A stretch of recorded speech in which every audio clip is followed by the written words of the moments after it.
Hey guys, so today I want to do my June faves and fails.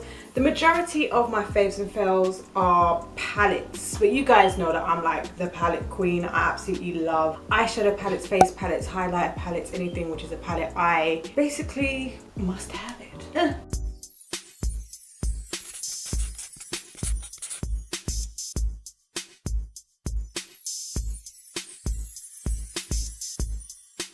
Okay, so I only have one fave for the month, and that is the Revolution I Heart Violet Chocolate palette. So this is what the palette itself looks like. I absolutely adore this palette. One thing that I did say about it is that there is quite a bit of brown in it. I think that was like my only gripe with it, was that there's a lot of brown, and I think that in the pictures for the campaign, I think that they did a lot of color editing, because this one looks a little bit like a purple, that one looks a little bit like a purple in the campaign imagery. But aside from that, the actual purples themselves, the pigment, it shows up, it works really, really well. I really love the shimmer here, amethyst. It was beautiful all over the lid. They blended so well, and I know that purples, reds, those are the kind of shades which are apparently quite hard to formulate. So for this to be at the price range of $8.99 and to be as pigmented and blendable as it was, I was really impressed, and I feel like this is probably one of their best formulas in the chocolate bar range yet. So if you do like purple, I would definitely say go for this. I reckon it might be a dupe for the Kylie Purple palette, obviously, but with a few more shades, because that one was only £9. This one has a hell of a lot more. But if you wanted to dupe that, then this is definitely something that I think you should reach for. Now for the maybes. So the first maybe is the Morphe 15N palette. So this is what the palette itself looks like. This was the first eyeshadow palette or makeup item from Morphe that I have purchased. I do have one brush from them, but in regards to actual cosmetics, this is the first palette I've ever tried, and I found that some of the shades did have quite a bit of fallout. I do expect fallout with any palette. I don't think that there should be no fallout at all. I mean, we're dealing with powder. Powder is finely milled. There's chances that there's going to be fallout, but for those of you who do have an issue with fallout, there are some shades in here which have a lot more fallout than others do. Also on top of that, I just don't feel like it performed as well as I expected, and I have to say in that way simply because I feel like Morphe is such a hyped brand that when I finally tried it, I expected so much more, but it wasn't any better or any worse than anything else. So it's kind of like, I don't understand the hype. Maybe it's because it's so driven by the well-known social media influencers that this huge hype, this huge buzz is around Morphe. But to be honest with you, I don't feel like these perform as well as some people make out. I don't know if this is a different formula to their other palettes, and if they have other palettes which are better. Apparently the Jaclyn Hill palette is supposed to have like its own unique formula, which I'm assuming is not the same as this, and I know that a lot of people like that palette, so I'm still eyeing that one up. But in regards to this, I don't feel like this one really is any better or any worse than any other palette that I have tried, is what it is.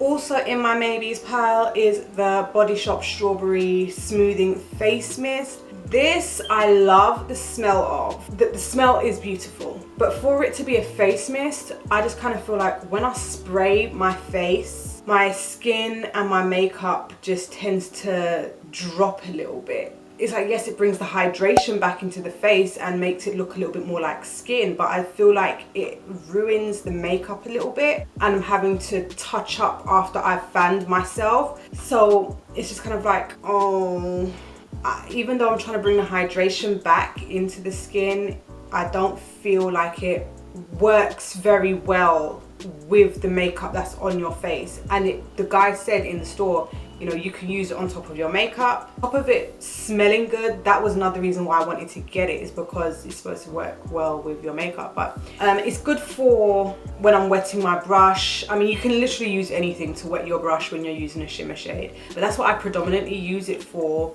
Aside from that, I don't feel like it's helps to make the makeup look any better on the face. So I wouldn't go crazy with this spray because I feel like it just melts the makeup a little bit. Not very good. Now for the fails of June. So fails of June had to definitely be the I Heart Revolution mini chocolate palettes. There's 4 in this range. Number 1, I guess I understand that these are supposed to be like mini versions of their already existing palettes, like the chocolate mint and the chocolate orange, etc, etc. But I kind of feel like pigmentation isn't really there. The majority of them are just neutral, natural shades, to the point where I kind of feel like, did you really need to bring out all 4? You probably didn't. I understand where they were trying to go with it. The same way that Too Faced have their mini chocolate chip palettes, I guess they wanted to have their own versions of the mini range, but I personally feel like it fell flat on its face. The pigment just is not there. I feel like a lot of the shades are patchy. There's some shades which are very, very nice to swatch. They look great in the pan, but there's not that much variation between the 2 of them. I mean, a lot of the shades are kind of similar to one another, even though these are £6.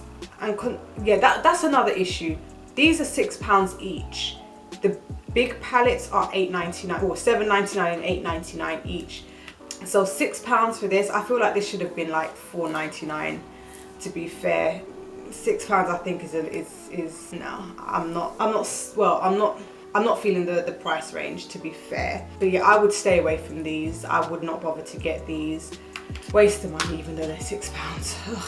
And lastly is the Smashbox Cover Shot Pinks and Palms palette. So this was the first time that I was trying a Smashbox product, and I wanted to go for this because the shades were just screaming my name. I absolutely love the shades, but what ended up happening was when I got it, they didn't swatch very well, they didn't go onto my eye very well, patchy, non-existent pigment, and I just would not recommend it to anyone. The thing is, another reason why I decided to go for this is because when I swatched some of the other Cover Shot palettes in store, those swatched amazingly.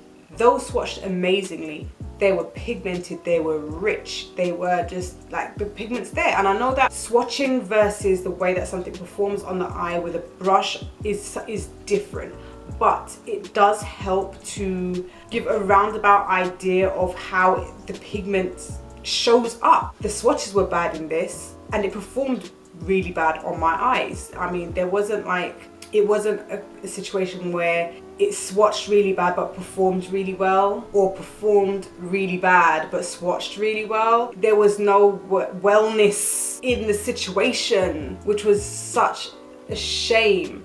And I was a little bit annoyed that this came in a bubble envelope. Like, I spent what, 20 something pounds on this. It's like, and you sent it in a bubble envelope. I was a little bit irritated by that as well.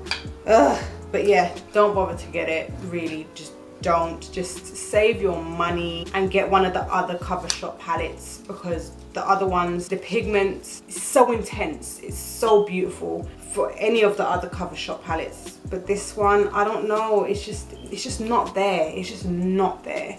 So those were my faves, maybes and fails for the month of June. Let me know if there was anything in that selection that you agree or disagree on. Also, let me know what your faves and fails are for the month of June. I'd love to know what you got, which you absolutely loved, absolutely hated, was kind of like in between. And if you like this video, give it a thumbs up. Don't forget to subscribe, share this video, of course, put me on notification, and I'll see you in the next one.